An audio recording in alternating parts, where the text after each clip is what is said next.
Welcome to the Website Success Show, the podcast for business owners and entrepreneurs who want to grow without the social media treadmill. I'm Jules White, the founder of the Website Success Hub, and I believe that social media is optional. Here we talk about how to get found on Google, show up in AI search, and turn your website into your hardest working team member, so your business grows without you being glued to your phone. If you're done with the algorithm and ready to build something that lasts, you're in the right place. Hi, it's Jules here. Welcome back to the Website Success Show, the show that's all about getting your business more traffic and more sales through your existing website so you can escape social media and focus instead on doing what you love. With my content and programs, I love solving 4 core problems that hold many business owners back. And today is about the first 2 of those. So number 1 is visibility, getting your website to show up and your business to show up when people are searching for what you offer on Google, in Maps, and through AI tools as well. And number 2 is conversions, turning your website visitors into real bookings and sales. And today we're going to focus on service pages. So those pages of your website which are the closest to the sale, the ones that sell your services, your products, your online programs, basically services pages. And what I'm talking about today could apply to any page of your website that's sort of dedicated to selling something or getting people to make a booking with you. So these are some of the core pages of your website, really. And in the Website Growth Club, we really focus on core pages first. So when members come in, they work on some of the foundations, which is making sure they're really clear on their message, getting their Google tools set up. If they're a location-based business and doing some work on their Google business profile, once they're really clear on who they're helping and what problems they're solving for them and the kind of language that people would be using around that if they're actually searching for a business like theirs. But we really focus on 3 to 5 core pages to begin with when we then move into phase 1, because rather than sort of blogging and like just creating content for the sake of it, which is absolutely against my philosophy, I really believe that we should create content that serves a purpose in our business.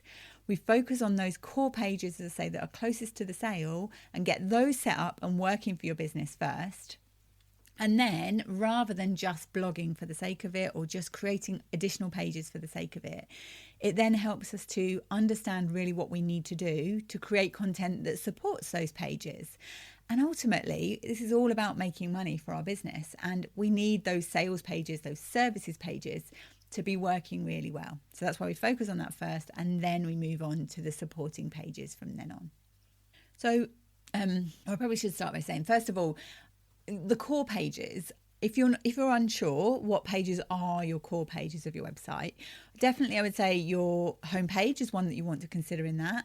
Usually your about page as well, because that can be one of the most visited pages of your website. And especially now, even more so with AI search. When AI bots are crawling through websites and looking for businesses to recommend, they need to understand what your business is, who's behind it, what other trust signals are there, so that they know the person that they're recommending, the business that they're recommending, is not just somebody who knows how to generate content using AI, that there's genuinely real lived experience there, and that it's not kind of just your word for it and what you do. And your about page can definitely help with that. So I always say with about pages, it's not really about you. It's more about why you are the best person or the best business to help that person that's doing the search or looking at the page, really. So definitely the about page is one of the core pages. But today we're really focusing on those, as I say, the service pages. And if you're unsure where to start with that, if you offer loads of services, or even if you only offer a handful of services, but you're not sure which one to work on first, and you kind of feel I need to work on all of these, which I think, especially as entrepreneurs and as small business owners, we get that pull of we need to do everything all at once. But we can't, unfortunately. We can't do everything all at once. And often when we try and do that, we end up not doing anything well. So it's really helpful to just try and focus on one thing at a time. So if you're thinking about your services pages, think about which one is your most profitable product or service. If you don't know that, spend some time working that out so that you understand which things are most likely to bring more profit into your business. And that doesn't necessarily mean your most expensive thing that you offer, you might want to also think about what you love delivering. So if you have something that's particularly profitable, but you don't really enjoy doing it, you don't really want to increase the number of those that you're selling, and maybe you only do it because you kind of feel like you have to, it's certainly worth looking at that. And you could do that as part of this process of looking at the services that you're offering and working out if there is anything that needs a bit of a cull, or anything that you can stop delivering that would then allow you to focus on either those more profitable ones, ideally, or at least the ones that you really enjoy doing. We only get one life, and if you're having to do things in your business that you absolutely hate, then it's definitely worth a question. Which is a bit of a tangent. I feel like I've gone off on, that's today's rabbit hole, really. But if you know what offer is the most profitable for you, or the closest to you actually making more money right now, focus on that one first. Work out which page of your website is the one that you need to focus on first. Then think about that page and think about what does it need to show up for. So this is something I think we can end up not really spending too much time thinking about. I'll ask somebody, what do you want to show up for on Google? And they'll give me a great long list of things that they want to show up for. They're all very broad for their whole business, and they are trying to then stuff those keywords into every single page of their website. Whereas actually, we need to make sure that we have unique, specific pages, particularly for our services, that are dedicated to that particular service. And that doesn't mean that other pages of your website won't also show up for that service, for that keyword rather. They may do, but if you're looking in your Google Search Console, you can see there's one particular page that's really strongly showing up for a search term. And this is one of the things I see quite a lot in Power Hours, where I look at clients' data with them and look at their stats with them.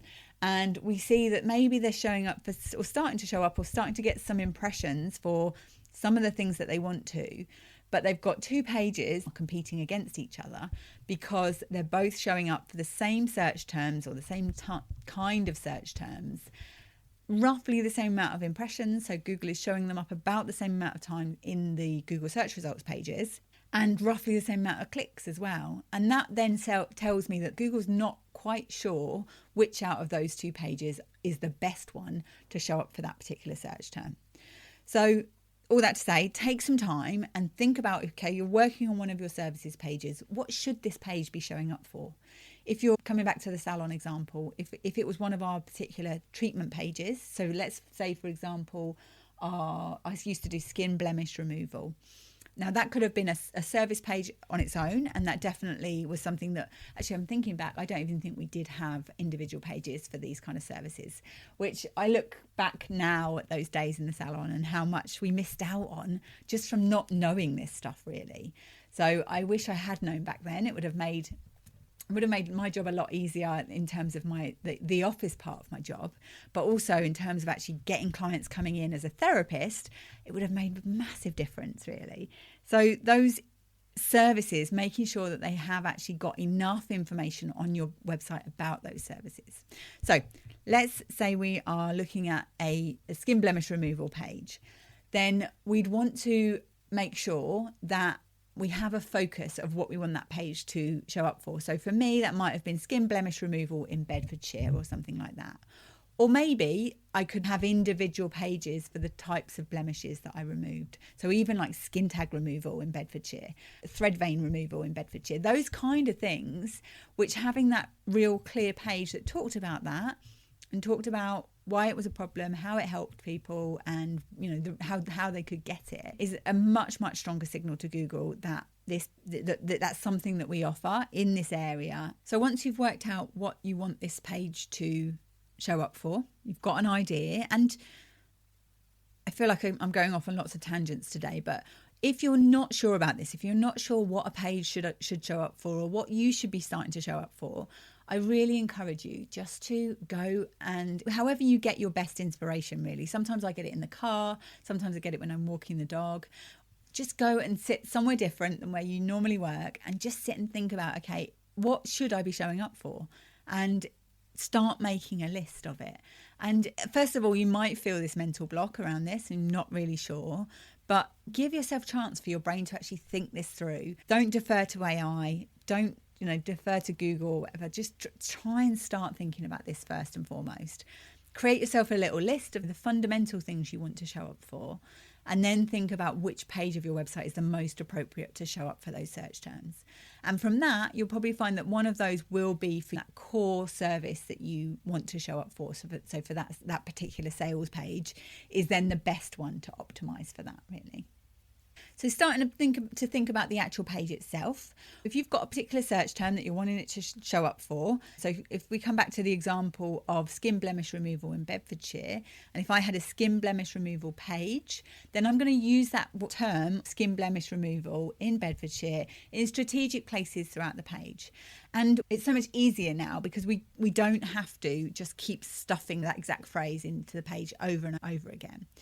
We do need to make sure that we are actually using that in some of the most important parts of the page. So the page title, the page description, which you see in the back end of your website as SEO title or just title, meta description, you might see it labeled as that. It might be in your SEO settings. It might be in the individual page settings. Depends on what website builder you're using and how that's kind of laid out in there, really. So maybe for my skin blemish removal page, skin blemish removal in Bedfordshire would be the page title. Let's say award-winning skin blemish removal in Bedfordshire. That would be a great page title for this page. Or painless skin blemish removal in Bedfordshire or something like that. Keeping within up to about 55 characters on the page title, how can you actually get your key phrase in there and tell Google specifically what this page is about? And then the page description is going to encourage someone to click through to that page. So if you think about a Google search results page and you see the blue links, so that's the page title, and the little bit below that is the page description. So that's the thing that's going to capture people's attention with the title, and then the description is going to make people curious to click through and to learn more, really. And this is one of the things that Google sometimes rewrites our page descriptions. So all we can do is kind of try and give Google the best impression of what that page is about. Google sometimes will just take some of like a little snippet of the content on that page and maybe deliver that as the page description. And it's one of those things that until you look at this and until you look at what you are actually showing up for on Google for these page titles and descriptions, it could even be that this helps you to realize that page is not clear enough about what you actually want this page to show up for. So Google's trying to take the best of what's on there and help people understand what this page is actually even about. So that's why being clear in your page title and your page description about what this page is about, aligning that with what you want to actually show up for and what would encourage someone to click through to that page is really important. Then as we're looking at the page itself, the top of the page, what we call the hero section, so the bit above the scroll, above the fold, the first bit before somebody starts scrolling through the page is your most valuable space on that web page. It's the place where you really need to capture people's attention. They reckon we've got about 5 seconds to capture people's attention. I think actually that's a lot lower, that number. I think we don't have that long to keep people on our website.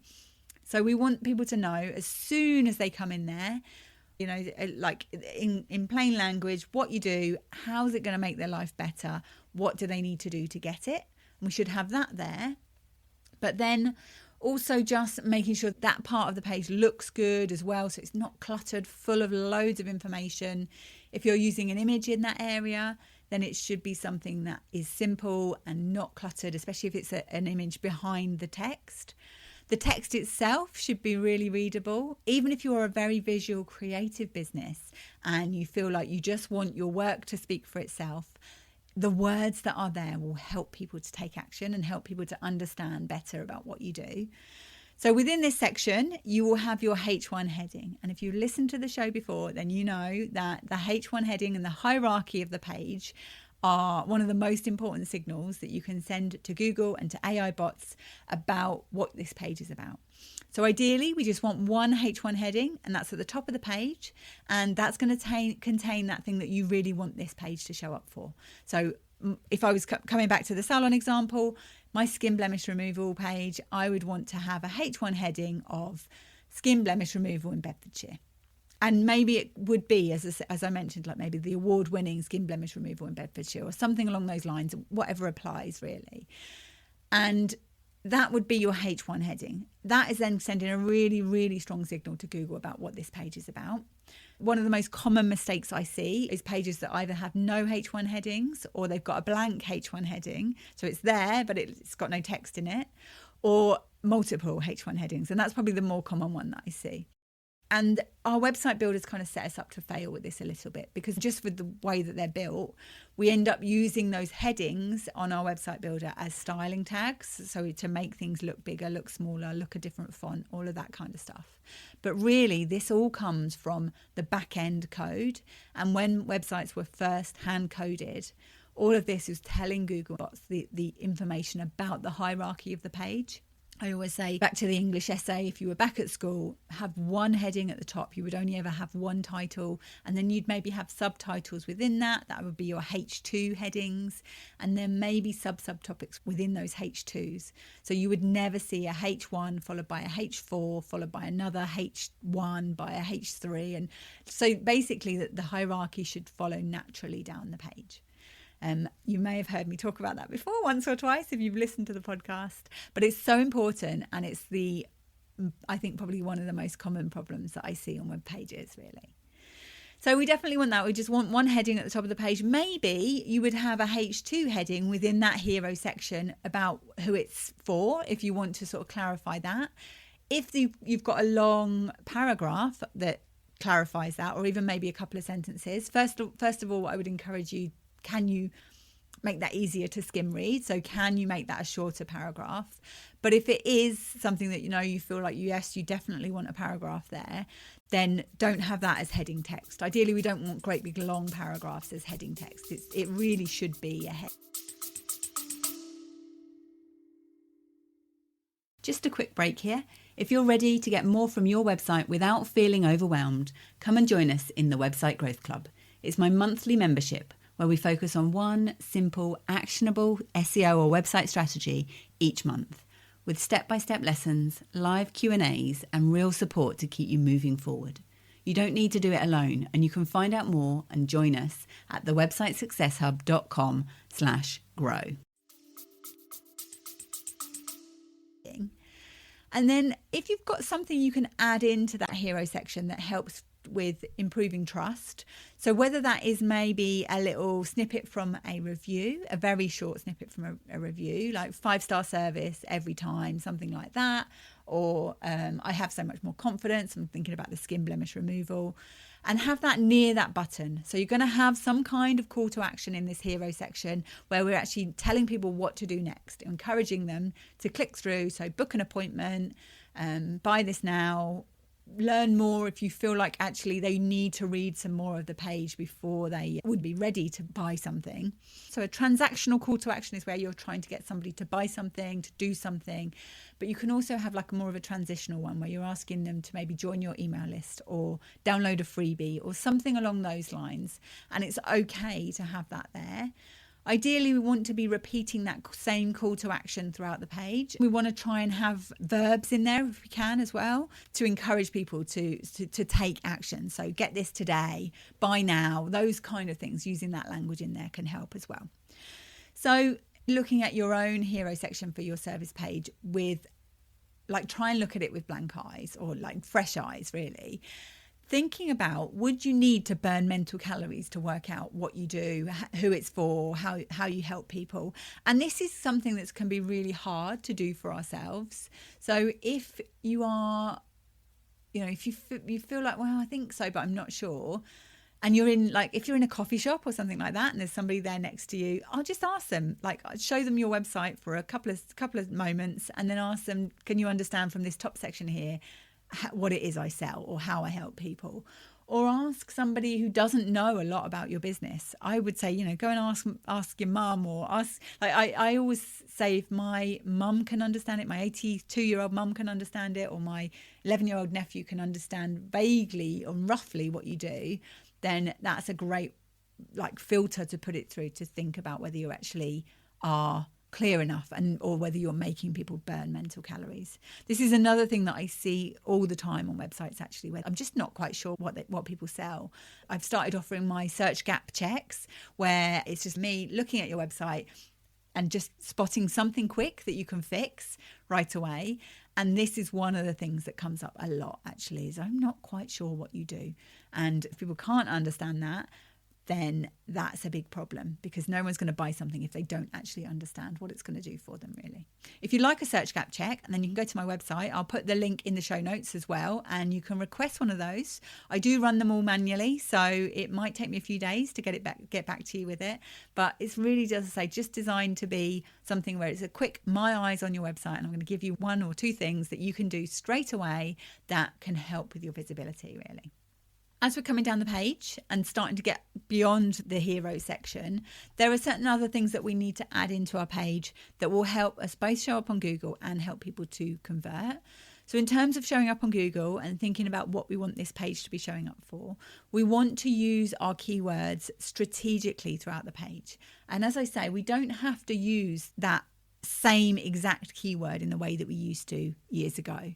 So with the skin blemish removal in Bedfordshire, I wouldn't need to keep saying Bedfordshire in every place that I'm putting skin blemish or skin treatment or clear skin or those kind of things. That's just helping to bring it back to that topic of blemish removal. Like I could put blemish removal or spot removal, but Google would still understand that this page is about that particular thing. So we want to do that about every 250 words on the page. We want to bring it back to the topic that this page is about.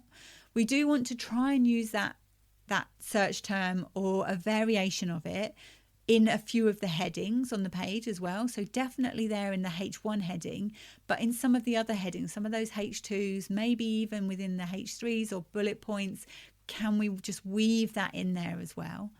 And if we're talking about what we're selling and we're talking about the problems this is solving, that should happen naturally. And I think once we start thinking of it through that lens of what is this page about? What do people need to understand about this treatment or service or product that I'm offering that would help them to take action?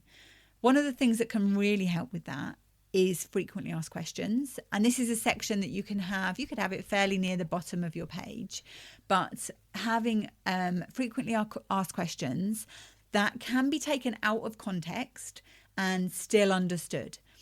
So have the heading for frequently asked questions about what this page is about.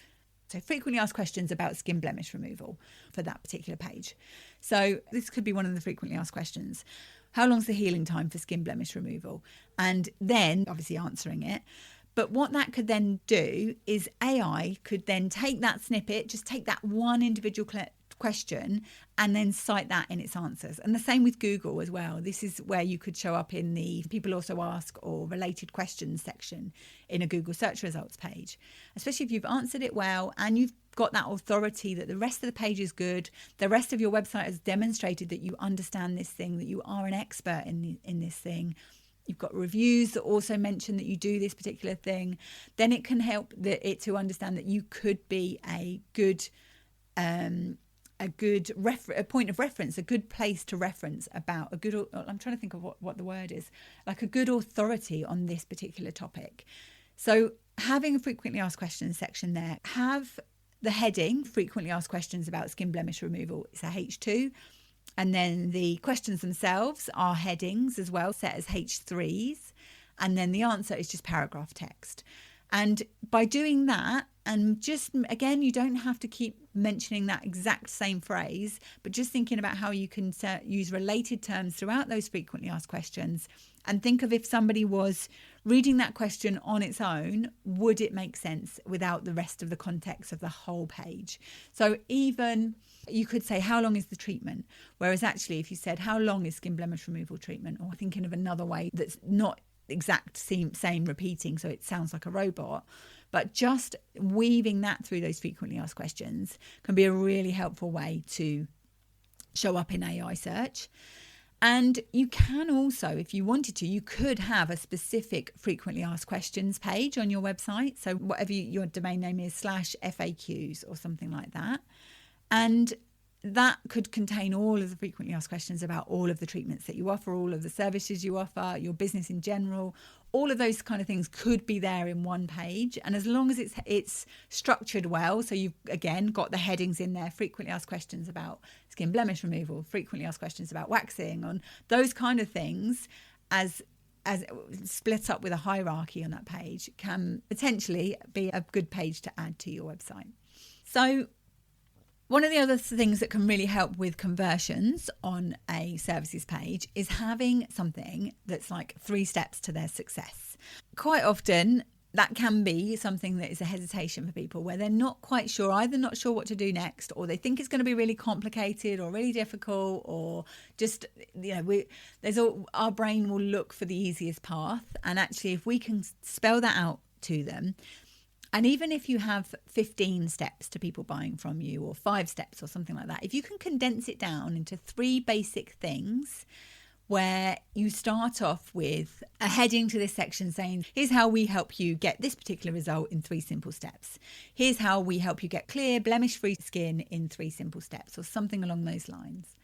And having this as a specific section where you've got icons or little images or something that visually represents what people need to do. So for the skin blemish removal, it could be book your appointment. That's the first step. So it could be an icon of a calendar or something like that. So book your appointment.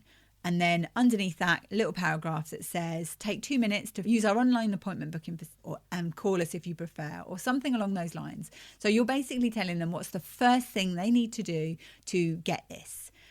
Then the middle one is the treatment itself. So you're in expert hands and we'll guide you along every step of the way, or something like that.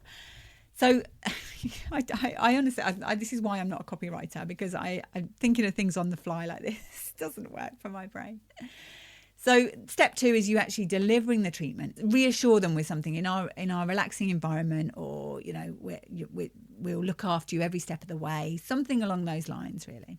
And then step 3 is they've actually got the result that they want. So for step 3, it's live your life with more confidence, clear skin, beautiful radiance, or something along those lines for the skin blemish removal one. So having those 3 steps, definitely something that can really help with conversion. And then underneath it, that you could have something like, that's how easy it is to feel confident in your skin. And then another call to action after that. That section is one of the ones that we work on first when people are working through the sales page blueprint, which specifically works through all of the sections that you need on a sales page to actually have one that converts. Then that's one of the most important sections, and it's one of the ones that I encourage people to do first, because however people are coming through to your website, if you're already sending people to your website, if people are finding you through referrals, so whilst you're waiting for your SEO to take effect almost, then that can still be having an effect. The people that are coming through are more likely to actually convert. Now, what you can also then do is make sure that you have a bio section on that services page itself. And it doesn't need to be a big one. It's just literally a little thing about who is this, who's selling this, who am I buying this thing from. But that can massively help with trust signals. And also making sure that you've weaved other trust signals through things like if you've got any money back guarantees, if you've got any testimonials that specifically relate to this service. And if you're using testimonials, make sure it's not a great big wall of text. Look at your testimonials and pick out something that specifically relates to the results that people want in relation to this service, and just use that. And you can split your testimonials and use the same testimonial in different places throughout your page. But by doing that, at least then you're getting the most of it, and it makes it more skim readable for people as well. Because realistically, nobody's going to read through a wall of text from a testimonial. You can have things in there like as trusted by, if you're a business to business, or if you've been featured in any magazines, if you've been on any podcasts, you can have it as featured in. But basically, you're just having a small bio in there that has got the authority and is showing that it's not just your word for it, and that you're not just saying this, you've got the proof there that you are to be trusted with this, really. And then what you can also do with that, potentially depending on how you feel about traffic leaking to other pages, you could always link then to your about page if you want to from there. I kind of feel like we have to treat people like they are, or not have to. My personal view on this is that I want people to be able to navigate through my website and make a decision to buy from me based on them having the right information there. And if that means that they need to go off to another page, do some reading, forget about me for a day or two, then come back, then I would rather do that than have it that the only way you can get off this page is by hitting the back button on your computer or hitting buy now. I prefer a more, a more human first way of marketing, really. Yeah, that's just my opinion. That's probably why I'm not a millionaire. But yeah, that's kind of my feelings on that, really. That I would rather treat my website users as intelligent people who can make a decision whether to buy from me or not based on manipulative marketing tactics. That being said, there's definitely some pages on my website where I don't have any links going to different pages, and I need to do a little work on that myself, really. So it's one of those things that I've kind of just come to that conclusion a little bit later on in my business, really, of I'd rather people were able to navigate, and even if it means I don't get quite as many conversions, really. So if we're also then trying to get this particular service page to show up for something, we need to have links coming into that page as well. So once we've optimized the page and we've used the language that's important, we've used what we're wanting that page to show up for throughout the page, we need to then have other pages linking to that. And that includes pages on your own site. So whenever I'm writing blogs, I always make sure that all of my blogs link to at least one of my service pages, and that I won't just have the linking text as learn more or here or something like that. So the link text itself also contains the thing that I'm trying to get that page to show up for. So let's use the skin blemish removal as an example again. So say I had a blog that was talking about how to keep your skin beautiful this autumn or something like that. And within that blog, I mentioned something about skin tags or skin blemish, rather than having it say, you can learn more about skin blemish removal treatments, and just using the word here as the link text. Then I would have the actual words skin blemish removal treatments as the link text, and make that whole part of the sentence the link text. And then that is sending strong signals to Google that this page that I'm linking to is about skin blemish removal treatments. So we definitely want to link from different places in our own website to our services. And you can do that with related services as well. You could have a section in each of your services page of, if you like this, you might also like this particular service as well. Or these are related services. Like if somebody's having skin blemish removal, they may also be interested in facials and other treatments as well along that. And then having links coming in from places outside of our website. And this can be great for using your Google Business Profile.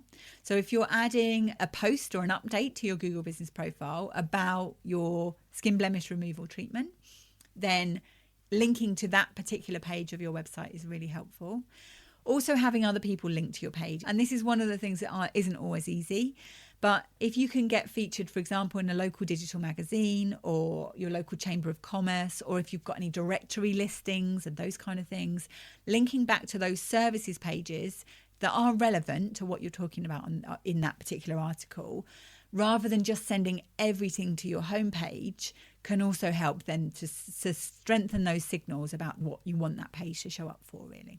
It's something that takes time, definitely, to build up those links and to get links coming in from outside of your website and from external links, really. But it is worth doing. And especially now moving more into AI search, it's really worth doing that. If other people are mentioning your pages, and particularly if it's a positive sentiment, then that can really help with AI search. So if you want to take some action on this week, then what I would encourage you to do is think about your most profitable product or service. Look at that sales page for that particular product or service. If you don't have a unique sales page, if it's something that's really important in your business and it hasn't got its own unique page, you probably need to create a page for that one. Start thinking about, like, what should that page be showing up for? So what's the logical search terms that particular page should be showing up for? And then look whether you've mentioned that in the page title, the page description, the H1 heading. Naturally, throughout the copy, about every 250 words, are you bringing it back to that topic? Are you mentioning it in your image alt text as well? So that little box, when you add an image to your website, then there's a little box that says alt text. Are you mentioning that search term there? Is it relevant? Is the image even relevant to be able to do that? And if it's not, if you haven't got any images on the page that relate to what this service is about, then that's a problem to fix as well. And is it clear what to do next? Have you given people guidance on, do they know to click here? Are there plenty of buttons for them to even click on? That's another thing that I see where people just don't have enough calls to action on their pages. And unfortunately, if we don't make it easy for people to find a way to buy this thing, they're probably not going to hunt around. If they have to burn mental calories to work that out, they're probably not going to do it. If you would like to get my eyes on your website and get a free search gap check, then I will link to that in the show notes. If you're feeling like, actually, I need to do more about this, I need some help with getting this actually set up on my own website, then either check out the Website Growth Club or come and work with me one-to-one, and we can get your website actually working for your business and bringing traffic and leads into your business, even if you don't feel like posting. So hopefully that's been helpful, and I will see you soon. Bye. Thanks so much for listening to the Website Success Show. If today's episode resonated with you, I'd love if you shared it with a business owner who needs to hear that social media isn't the only way. And if you're ready to take the next step, come and join us in Success Without Socials, my community for business owners growing their business their own way. Right now, you can join for free as a founding member and help me shape the community as it grows. You can find the link at thewebsitesuccesshub.com/social. See you next time.